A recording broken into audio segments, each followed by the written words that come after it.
और इस वक्त बड़ी खबर आ रही है, लश्कर तैयबा की 2 हाइब्रिड मिलिटेंट गिरफ्तार किए गए हैं। पुलिस और फौज की मुश्तरका कार्रवाई के बाद ये बड़ी खबर आपको दे रहे हैं। हथियार और देसी साख्ता बम भी इनके कब्जे से बरामद किया गया है।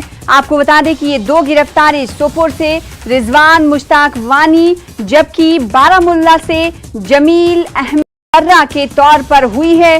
गैर मकामी लोगों, अकलियती और सिक्योरिटी फोर्सेस पर हमलों का मंसूबा ये रखते थे। तो बड़ी खबर इस वक्त की आपको दे रहे हैं, लश्कर तैयबा के 2 हाइब्रिड मिलिटेंटों को गिरफ्तार किया गया है। इनकी गिरफ्तारी आपको बता दें कि सोपोर और बारामुल्ला से अमल में लाई गई है। सोपोर से रिजवान मुश्ताक वानी गिरफ्तार किया गया, तो वहीं जमील अहमद पर्रा को बारामुल्ला से गिरफ्तार किया गया है। इन दोनों से हथियार और देसी साख्ता बम भी बरामद हुआ है।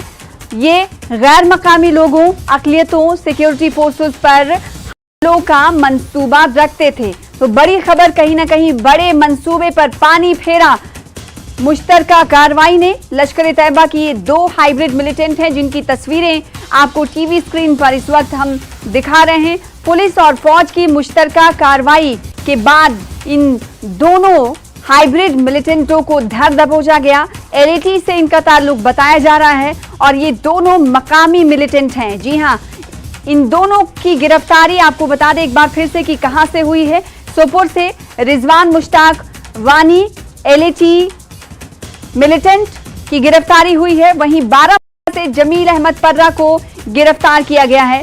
इनके कब्जे से और दीगर चीजें बरामद की गई हैं जिसमें हथियार और देसी साख्ता बम भी शामिल हैं। आपको बता दें कि ये दोनों गैर मकामी लोगों, साथी अकलियतों और सिक्योरिटी फोर्सेस पर हमलों का मंसूबा रखते थे। तो कहीं ना कहीं ये कहा जा सकता है कि एक बड़ी हरकत जिसमें कामयाबी की कोशिश में ये दोनों एलएटी मिलिटेंट थे, उन पर पानी फेरा है फौज की इस कार्रवाई ने, मुश्तरका कार्रवाई।